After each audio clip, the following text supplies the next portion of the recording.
So this is the one, I think, with all the content that's being created nowadays. Yeah. I think there's a lot of people like yourself who do very interesting things, but don't think that they're as interesting as they really are because you just do them, right? And so growing up in LA, there's tons of people I know who work in entertainment and music and dance and modeling, and yet there's so many questions that even I would have growing up here that they just take for granted. It's like, oh, it's just normal life, right? So with you particularly, I think a person like myself who's never made music, what's interesting is to try to understand is really how the process works. So like from moment one, you want to make a new song, okay? What do you sing? Like, how do you find something that you're going to sing? Well, the first thing I do is focus on the track, the composition of the song. So like the beat? Mm-hmm. Okay. So either I will reach out to producers that I know and I will sift through beats that they have that are my style and see if anything jumps out at me, or I will work on something from scratch with one of them or on my own. But then how do you know what to work on? Like, so if you're just listening to what they've already made, yeah, what's the thing that you're listening for? Like, what's inspiring you?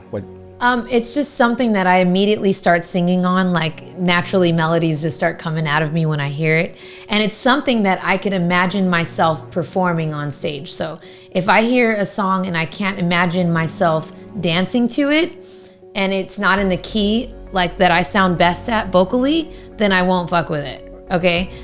Does that make sense? Kind of, because how do you know that? Like, okay, so there's a beat playing and you're like, okay, I could see myself dancing this. I could see myself performing. Well, like, obviously, how do you know? Before I even go through the beats, like the producers I work with already will know. Like, for example, right now, I've already spoken to them.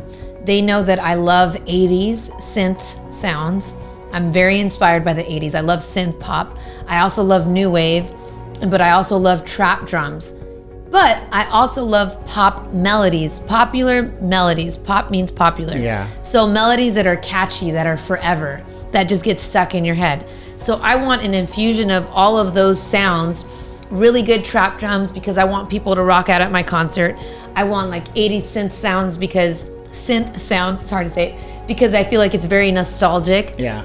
And I want like a lot of chords, like piano chords, but then then you have this like particular style, but then let's say you've done 10 songs. Now you're trying to think of number 11 and you go, okay, we know the formula you like. Yeah. But now how do you pick 11? Like let's say, could it be that like, okay, I've done 10 songs on this kind of vibe, or I did 5 on this. Like, is it you're looking for something different? Well, you know what? I would say there's different stages I go through. Sometimes I'm willing to sing on tracks that are not for me. Right. And there's songs that I've released that weren't even my style, that I was like, you know what, I'll mess around and try it. And they ended up being a single. So I'm open to, that's the beauty of working with producers, because they all bring different things out of you.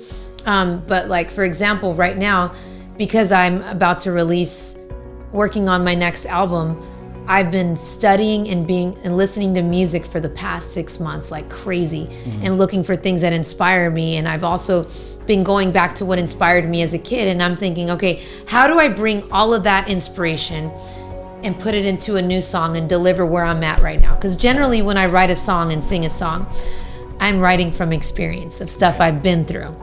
So as far as what I'm gonna sing, right, I already know that I want to sound better vocally than I did at the last track I delivered. So I want to sing something that's in a key where my voice is like in the sweet spot, like where it sounds the prettiest. But does the topic matter?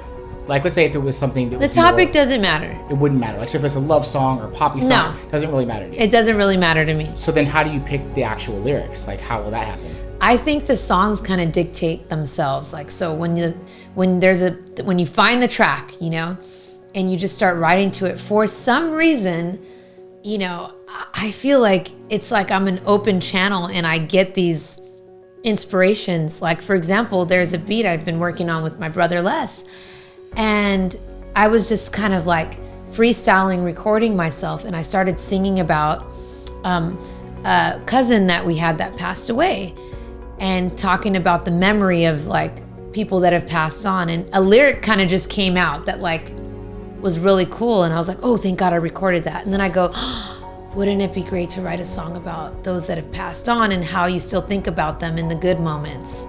And so I've already got a concept for that track. Like, I'm going to write that song about remembering the good moments. Right. But I'm remembering them. So then that track then inspired like a thought or feeling. Yes. And then which created a concept. Yeah. And then now once you have the concept, then you have to write more lyrics to it. Exactly. Okay, so then you'll take that beat, and then what do you do next? Well, obviously, the beat's never done till it's out. So the beat's always forever getting worked on. Okay. It's always getting worked on. Oh, okay. And parts are always moving. There's always moving parts with songs, because you can even lay down a scratch demo. Like sometimes, I'll go, hey, you know what?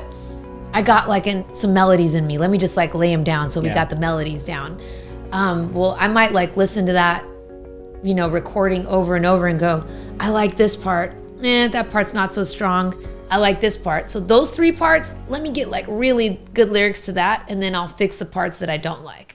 Does that make sense? It does, but I think one of the things that's weird to me, and I have this experience with you guys, like you and your brother, is that there's so many things that can be done that it almost feels like, how would you ever finish any song? Here's the truth.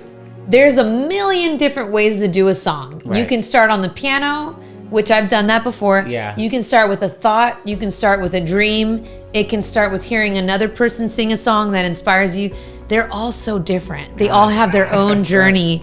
And it's kind of like, you kind of like surrender to the process. You go, here we go, the song. Like I just told my mom, man, this song is making me work for it a little bit. That means it's going to be a good one.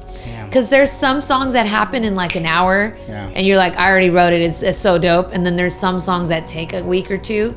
And you're like, I have to work for this one. I don't know why, but sometimes those ones end up being the long-lasting ones. Yeah, and see, this is what I mean. This is what's weird to me.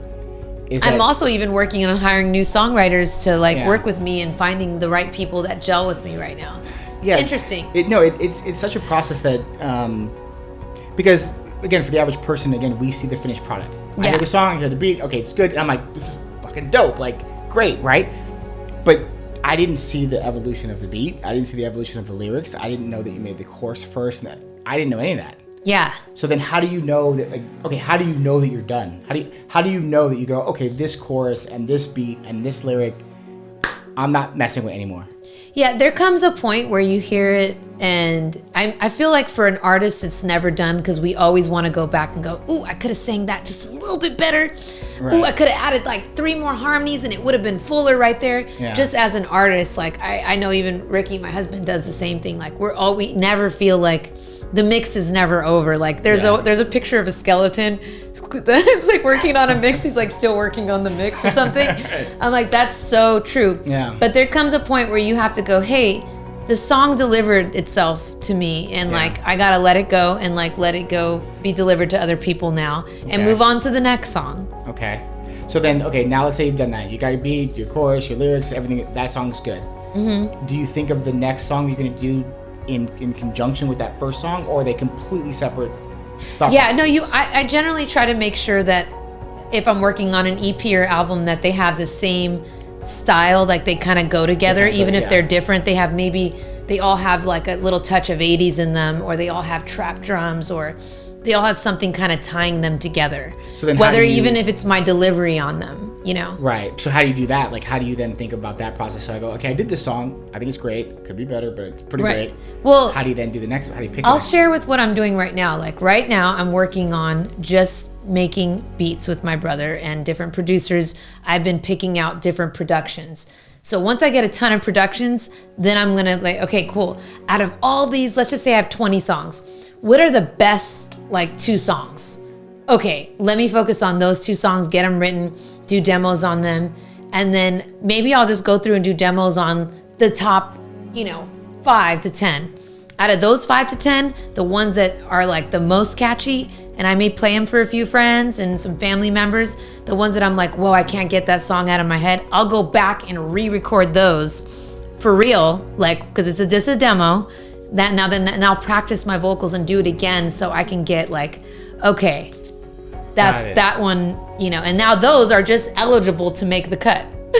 No, so it's like a weeding out process. Yeah, that makes a lot of sense because it's almost kind of like it's like if you're doing business and you're brainstorming about ideas. Yeah. But you're doing it with like yourself, like your Right. your vocals and you know. Like, so I'm like, say if I'm thinking about business strategy, I can brainstorm like, okay, this strategy will work. I think I've done this, and then I just weed things out, right? Right. But you're doing it with like, okay, I'm trying this thing or I'm singing this thing. Yeah. So that makes more sense to me now, because before it's like I can't think I'm about glad how it this makes works. sense to you, Yeah. dude. Well, it's just Oh one of those my things gosh. where, because I've never made a song, so I go, Yeah. like, I wouldn't know if I heard, a new. I mean, rap's probably a bad example. Like I was gonna say, like a Drake song or like some other artist. If I heard a new, R&B song, right, and I'm like, okay, well, how did that person pick those lyrics, the beat, the chorus, Right. Like, how did they get to the final product? Because Yeah. it seems like there's so many avenues you could go down, and for a person who's never done it, And it I'm doesn't- really just trying to be super authentic to who I am. right. Because I know that if I am very authentic in the songs that I pick and in my delivery, also if I challenge myself vocally and work with different writers and different producers, Yeah. I already know it's going to bring out a different side of me. And I'm always constantly growing anyway, so my artistry and my style is always going to change as you evolve. Like, you look at Janet, Madonna, and Michael, they Yeah. always kind of brought something different every time. And so I always kind of look at myself like that. Okay, cool. I've done that. I'm super proud of it. I'm gotta grow and like get onto this next vibe now. And how am I gonna present this? So it's definitely like a fun, interesting challenge, you know? Yeah, no, I love it. That's the best part about the entertainment industry, is that like it's not like in business everything is like wash, rinse, repeat. It's just you create cycles that just strategize. But like this is like it's But about there's no different. bad ideas, right? There never is. There never Exactly. is. So there's no bad songs. I just wanted to end with that because Yeah. I think some people think I'm only gonna focus on writing this one hit song, but it's like you might need to write 20 songs to get to that hit song, because those 20 songs might help you become a better singer, writer. Right. So that when you get to that one song, something different comes out of you. And you would have not got to that one song if you had not done those 20 songs leading up to it. Yeah, no, it's So it's like you have to be willing to commit to the the process. The process of doing it. Yeah. I love it. Hey everybody, I'm Adam Khalil. Thank you so much for listening to this video. I definitely want you to subscribe to the channel if you want to hear more content like this. But if this content had any value to you, click the like button as well.